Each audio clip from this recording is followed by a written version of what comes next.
Hello and welcome friends. Last की video में हम लोगों ने जाना बफर ओवरफ्लो क्या होता है और किस तरह से ये काम करता है। इस वीडियो में हम प्रैक्टिकली समझेंगे कि स्टैक बफर ओवरफ्लो मतलब किस तरह से काम कर रहा होगा।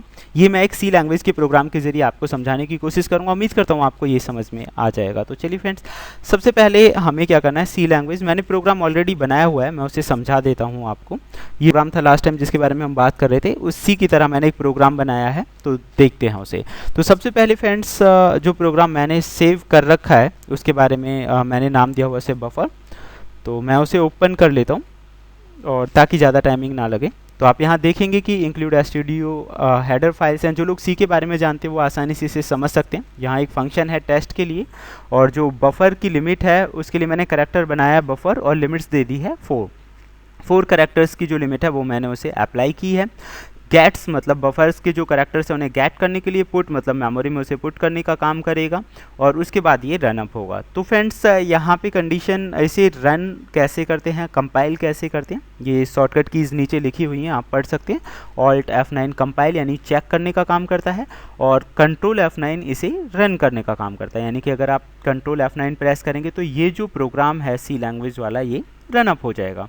देन अब इस प्रोग्राम में आप देखेंगे कि लिमिट 4 है, और 4 से ज़्यादा हम देंगे तो क्या होता है। तो मैं यहाँ पे कुछ भी करैक्टर लिख रहा हूँ रन करने के बाद। कंट्रोल F9 से स्क्रीन आई है तो लिख देते हैं। मैंने यहाँ वेलकम लिख दिया, थोड़े ज़्यादा वर्ड हो गए, 4 से ज़्यादा हैं ये। तो आप देखेंगे प्रोग्राम रन हो गया, मेन स्क्रीन पे आ गया। दोबारा रन कर लेते हैं हम इसे। आप देखेंगे एब नॉर्मल प्रोग्राम टर्मिनेशन हमें दिखा रहा है, यानी कि लिमिट से ज़्यादा था इसीलिए उसने एब नॉर्मल दिखाया। अब कुछ और करेक्टर्स मैं यहाँ पे लिखता हूँ। मैंने लिख दिया वेल, और आप देखेंगे प्रोग्राम फिर स्क्रीन पे आ गया। रन करते हैं, और अब की बार मैं इसमें कुछ और करेक्टर लिखता हूँ, लेकिन लिमिट्स से ज़्यादा करेक्टर्स मैं अब की बार लिखूंगा। तो वेलकम कुछ ज़्यादा वर्ड्स थे, लेकिन लिमिट्स तक थे तो उसने अब नॉर्मल दिखाया। वेल लिमिट्स के अंदर है तो उसने स्क्रीन पे आउटपुट दिखा दिया हमें। लेकिन अब हम बहुत ज़्यादा अमाउंट में डेटा, जैसे कि 11 करेक्टर आपने लास्ट प्रोग्राम में समझा होगा, 11 और 150 बहुत ज़्यादा हो जाते हैं। तो उसके लिए आपको बहुत ज़्यादा अमाउंट में, कई गुना ज़्यादा जो उसकी लिमिट है उससे ज़्यादा करेक्टर्स आपको लिखने पड़ेंगे। तो मैंने यहाँ लिख दिया welcome to technical expert hackers YouTube channel. तो मैंने यहाँ एक कमेंट्स लिख दिया है, इसे हटा देता हूँ मैं यहाँ से।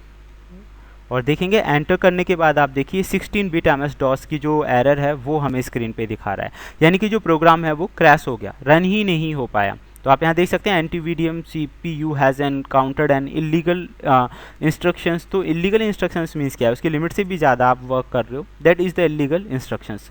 तो फ्रेंड्स, आप समझ गए होंगे कि स्टैक ओवरफ्लो किस तरह से काम करता है। नेक्स्ट में हम प्रैक्टिकली जानेंगे हीप के बारे में और बहुत सारी चीज़ों के बारे में।